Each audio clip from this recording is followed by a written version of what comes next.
Hello, science teachers, and welcome to Amplify's Metabolism Unit Launch video. Now, before we begin this video, I have one question I want to ask you. Is there a doctor in the house?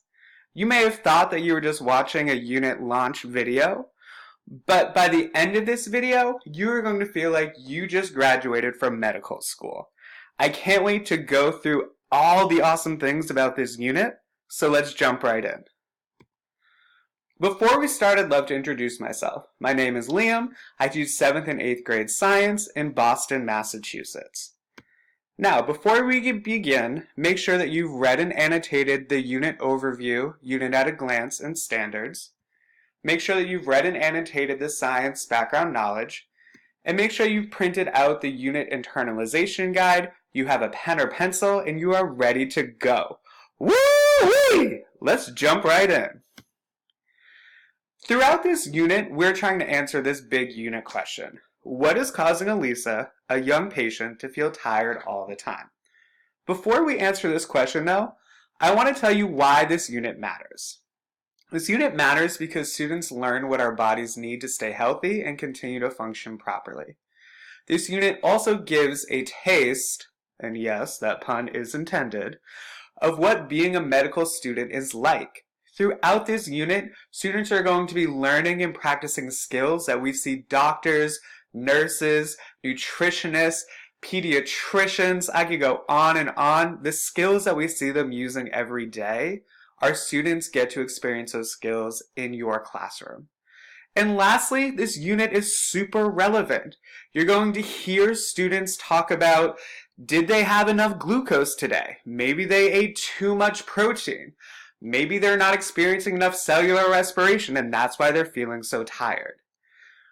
Let's start off with Chapter 1. In Chapter 1, we ask ourselves this question.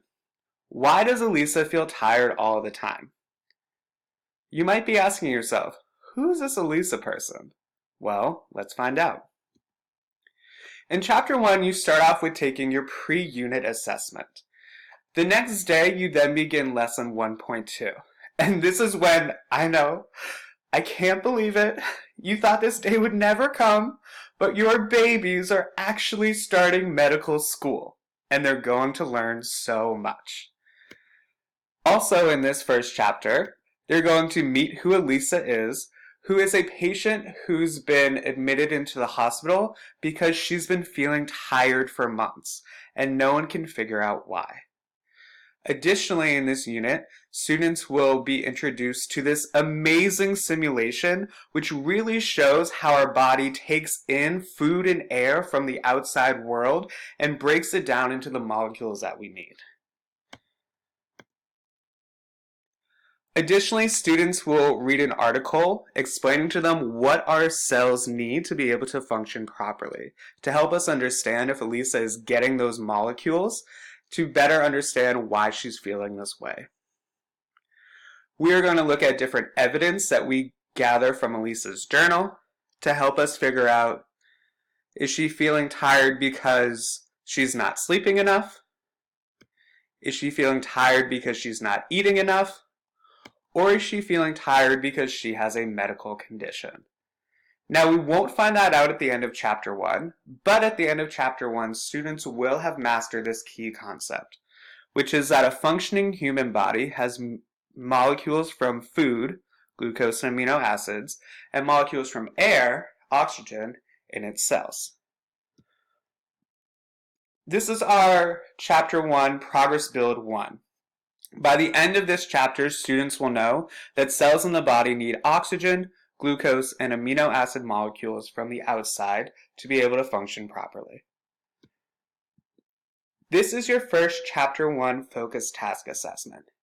Take a moment right now to complete this assessment on your own. Press pause, and we'll go over the answers when we return. Good luck! I know you got this. Okay, how you feeling? You finished your first Chapter 1 focus task. This is a rubric in front of you to show you how you did. Did you master the task? In your modeling portion, did you show that the cells need oxygen, glucose, and amino acids to function? Were you able to cite evidence from the article to help you answer that? I'm sure you did. Let's go on and tackle Chapter 2. In Chapter 2, students are then asked a new question. If we know that the cells need oxygen, amino acids, and glucose, what is happening in ELISA's body that could be preventing those molecules from getting to our cells? In Chapter 2, students have figured out that ELISA is sleeping enough, ELISA is eating enough and getting enough nutrients that's not why she's feeling tired. So we've now decided that she's feeling tired because she has a specific medical condition. Throughout Chapter 2, students will be reading about 4 different medical conditions. They'll be reading about asthma, they'll be reading about anemia, they'll be reading about diabetes, and they'll be reading about pancreas injuries. In addition to reading about these different medical conditions, they'll be able to use the simulation to look at and model what is actually happening inside your body if you have one of those 4 medical conditions. Chapter 2 is a beast, I'm not going to lie.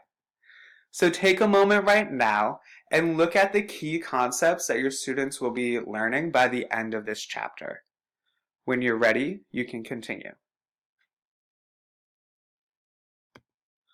Whew! I know that was a lot. I know the bar has been set high for our kids, but trust me, they got this.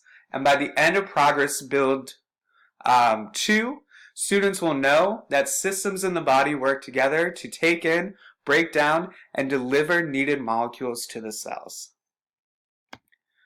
This is your Chapter 2 focus task. I know you got this. You already mastered Chapter 1. Chapter 2 is not going to be a sweat for you at all. Take a moment right now to complete this. Press pause. When you're ready, you may continue to check your answer. Okay, you better check yourself. Here we go. Here's our grading rubric for what we use to grade our Chapter 2 focus task. I'm sure you earned a 7 out of 7 and you have shown science excellence. You are a PB2 Pro. That means you're ready to move on to Chapter 3. Let's go!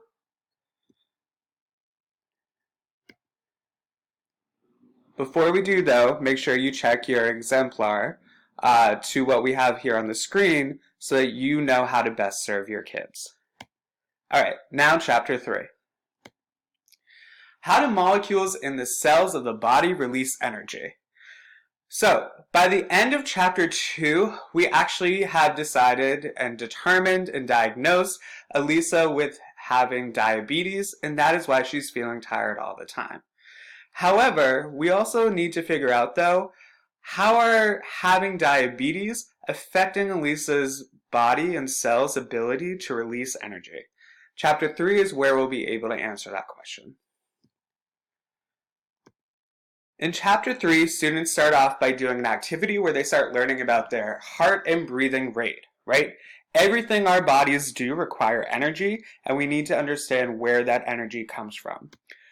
To do so, in Lesson 3.2, students are actually going to do their first lab, where they're going to be investigating a chemical reaction to see how chemical reactions release energy and how they create new products, just like what happens in our cells when cellular respiration occurs. Additionally, students are going to learn about cellular respiration, and they're going to be able to model it in the simulation to show what molecules are required for that energy to occur and for us to be able to function. They will learn that, yes, our body needs oxygen and glucose to create energy. So why are amino acids so important? They'll learn that amino acids are essential for our cells to be able to grow and repair themselves. Without amino acids, our cells would eventually dying and we'd end up dead. So amino acids are very, very important. Lastly, students are going to start learning about blood doping.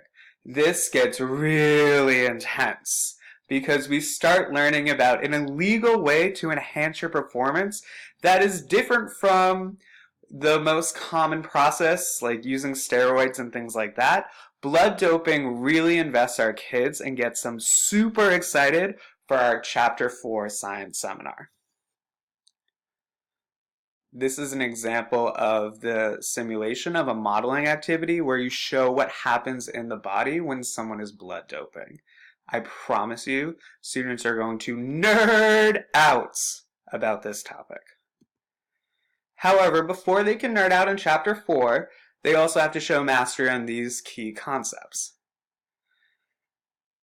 Take a moment to read through these concepts now so that you know what students have mastered by the end of Chapter 3 and are ready to apply it in Chapter 4. Lastly, our Progress Build 3 concept is that cells use oxygen and glucose molecules to release energy from the body to function. Okay, here we go. Chapter 3 focus task. You've already mastered 1 and 2. Chapter 3 is going to be a piece of cake. Take a moment right now to complete this independently. Then make sure you check yourself with our rubric and our exemplar response. Good luck. I know you got this. All right, this is the rubric that you'll be using to grade your Chapter 3 focus task. And this is the exemplar response where you can check your answer to the exemplar that we have here. Okay, Chapter 4. Chapter 4 is so much fun because we go from talking about ELISA, diagnosing her with diabetes, understanding how that medical condition affects her body, to now learning about a new case study. In Chapter 4, we learn about a cyclist, Jordan Jacobs, who last year placed in 35th place in a cycling competition, and this year he surprisingly scored first place. This sounds a little suspicious. It's gonna sound shady to your kids, and they're definitely gonna want to understand what he did to enhance his performance so much. This is what Chapter 4 is all about. We're going to be answering the question, how did the athlete, Jordan Jacobs, I like to call him JJ, increase his cellular respiration and increase his performance? At the beginning of Chapter 4, students will watch a video and learn about this case study. They will then actually read an article about blood doping, which is extremely interesting, something that I didn't know about before I taught this unit, and now I'm obsessed with talking about it with my kids. Also, they will learn that JJ might not have blood doped, but he could have done high altitude training instead. Your students will read about that and learn what that means, but they're still going to have to figure out, is he innocent? Did he use high altitude training? Or did he illegally blood dope to win? These are the 3 claims that we have to determine how JJ made such a vast improvement in such a short amount of time. Take a moment right now to read over those 3 claims.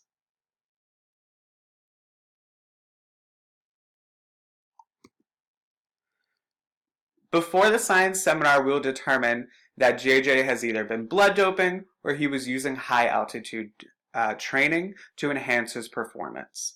It's now up to your students, your medical students, before they graduate medical school, to sit down and participate in a seminar where they battle it out. Is JJ innocent or is he guilty? This is a really fun and engaging seminar where kids get super excited and either explaining why JJ is free and he legally enhances performance, or why JJ should get locked up and he illegally enhances performance by blood doping. It's going to be really hard to stop your class at the end of this lesson. It's going to kill you, it's going to kill your kids, and they're going to continue to talk about JJ into lunch, into recess, probably into next week. You are going to love this seminar. Your kids will too. I promise you that.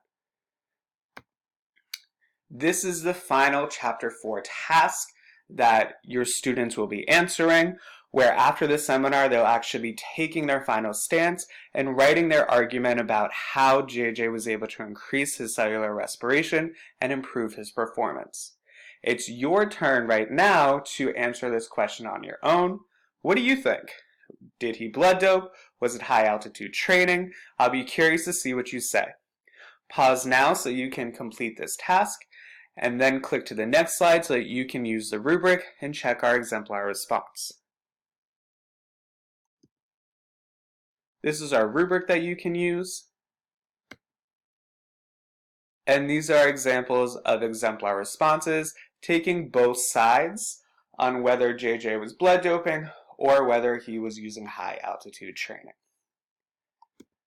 Okay, you have been doing so well. We are at our end of unit assessment. I want to preview this with you so that you are familiar with what PB1, PB2, and PB3 questions look like in this end of unit assessment, in addition to what some of the open response questions will look like.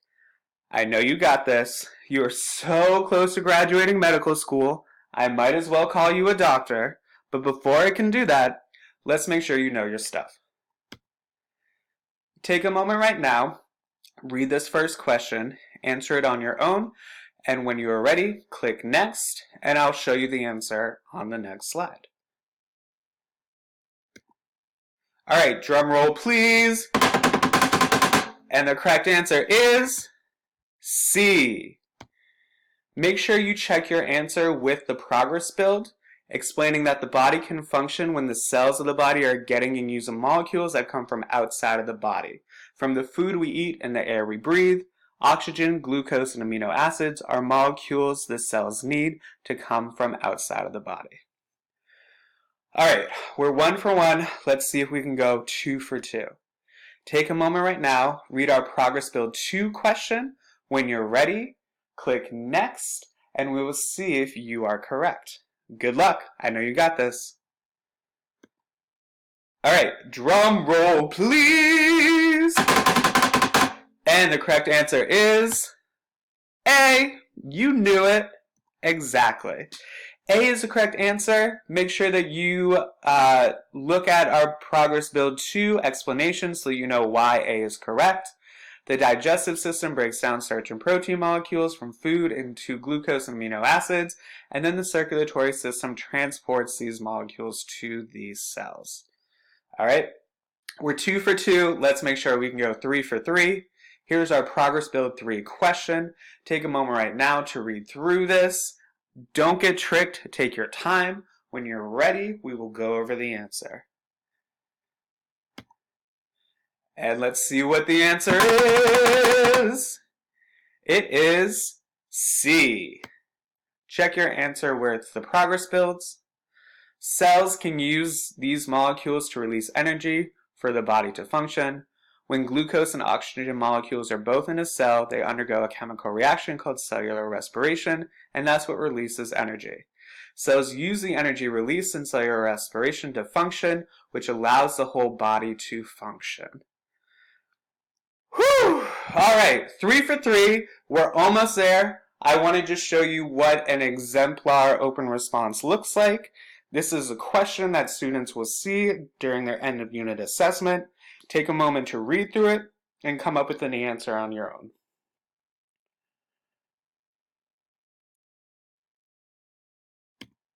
All right, my doctors in training, please check your answer with the exemplar to make sure you know what your kids need to be explaining for them to be earning a level 3 or PB3 on their open responses.